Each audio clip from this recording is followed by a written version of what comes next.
pasando por los zapatistas mexicanos, Congo, Chechenia, Argelia, Etiopía, Ruanda, la de los talibanes afganos, Somalia.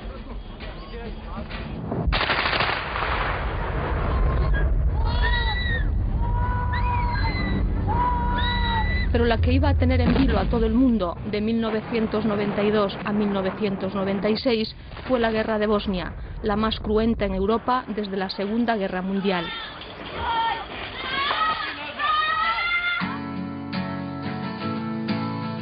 Fue también la década de una nueva era de ataques terroristas.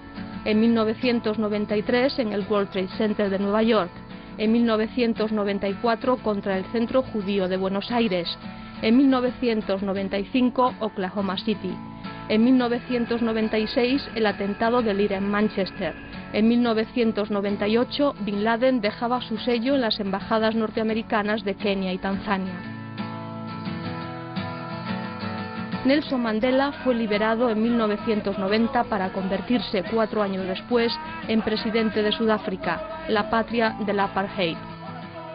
El de Estados Unidos, Bill Clinton, veía oscurecida su estrella con el escándalo Lewinsky, un asunto de faldas con un giro oval. En 1991 se había celebrado en Madrid una conferencia de paz sin precedentes con la presencia de los principales actores políticos de Oriente Medio, exceptuando a Arafat. En 1993 se ratificaría en Oslo el paso a la acción. Pero 2 años después, el primer ministro israelí Isaac Rabin era asesinado por un fundamentalista hebreo. Italia entraba en 1994 en su segunda república, después del golpe mortal a su integridad institucional con el asesinato de 2 magistrados, Giovanni Falcone y Paolo Borsellino. La tregua del IRA, la victoria electoral en Birmania de Aung San Suu Kyi, ocupaban la portada de los 90 que culminaron en Europa con la adopción del euro como moneda única. Es un hecho fundamental, entre otras cosas porque a partir del euro, que parecía como un sueño imposible, y luego fue tan sencillo, ¿no? Sorprende todavía cuando uno lo ve desde lejos. A partir del euro yo creo que se produce algo fundamental, y es el dinero fácil, curiosamente. Empieza a circular el dinero muy bien en nuestra economía, lo vemos tal vez ahora con un poco de distancia, y empiezan las burbujas, el crecimiento extraordinario, ¿no?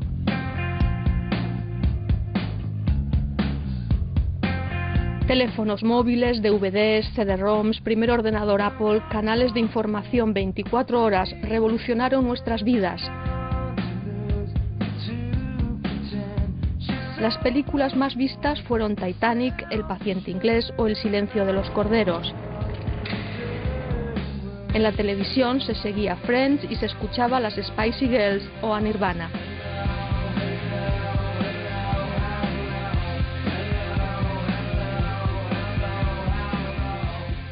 Si tuviera que dar un titular, me pidieran un único titular de esta década, utilizaría la palabra globalización.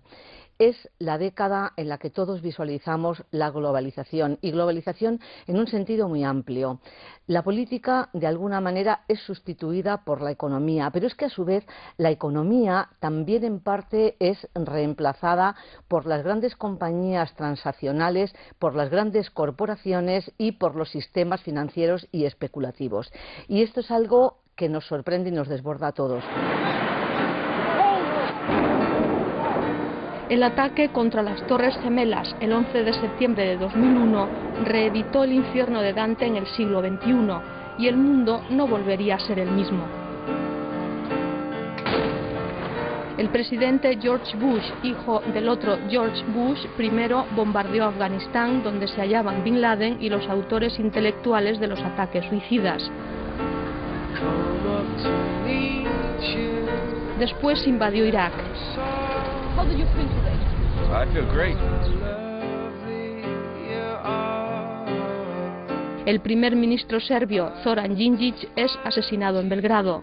El primer ministro libanés, Rafik Hariri, salta por los aires con su coche en Beirut, poniendo una vez más a Líbano al borde de la guerra civil. La gran novedad llegaba de Estados Unidos. Por primera vez en su historia, un político afroamericano, Barack Obama, alcanzaba la Casa Blanca.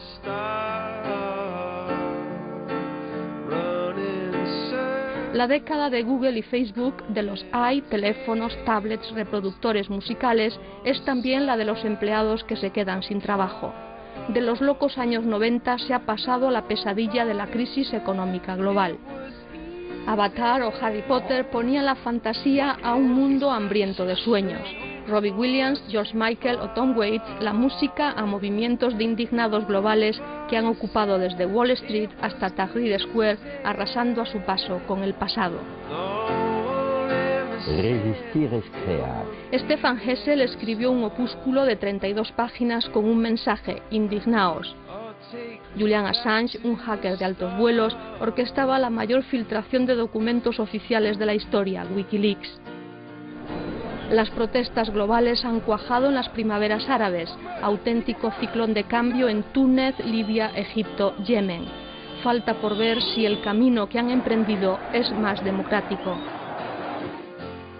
Mujeres desesperadas ha sido la serie de moda de los 2000, amenazadoramente doméstica como el mundo en el que vivimos sin poder bajar la guardia.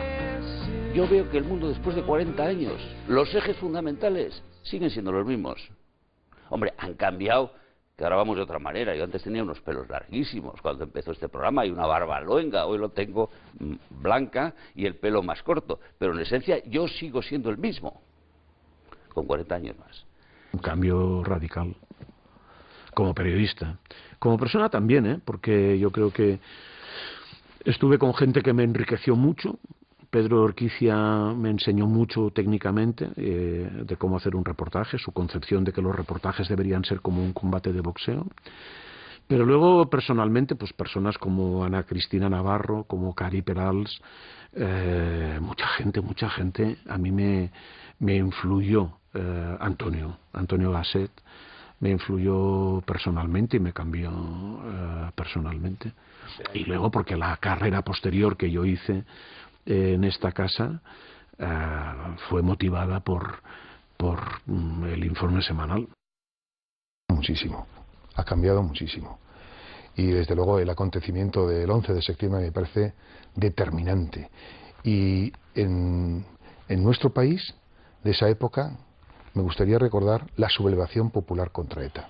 La muerte de Miguel Ángel Blanco, me parece que fue un acontecimiento medular del cambio que se iba a producir en Euskadi, ¿no? El mundo ha cambiado mucho. La política ha dejado paso, probablemente sin querer, probablemente porque se le ha escapado algo a la economía, y además a la economía más radical y más de casino. Y esto es algo que probablemente tendremos entre todos que reconducir si no queremos que la desafección hacia la clase política siga creciendo. El mundo cambia a marchas forzadas, condicionado por lo que hemos hablado a lo largo de este reportaje, de la crisis, de los avances tecnológicos, de las nuevas formas de vida.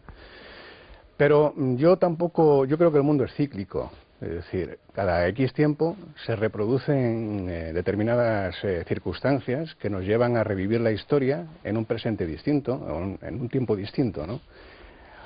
Un papa que se va, un papa nuevo que tenemos, una crisis hace 20 años, una crisis que se reproduce ahora, la crisis del petróleo, un líder bolivariano que nos ha dejado, otro que vendrá. Pero yo pienso que no cualquier tiempo pasado fue mejor, que soy de la opinión de que el futuro es esperanza y que lo mejor está por venir.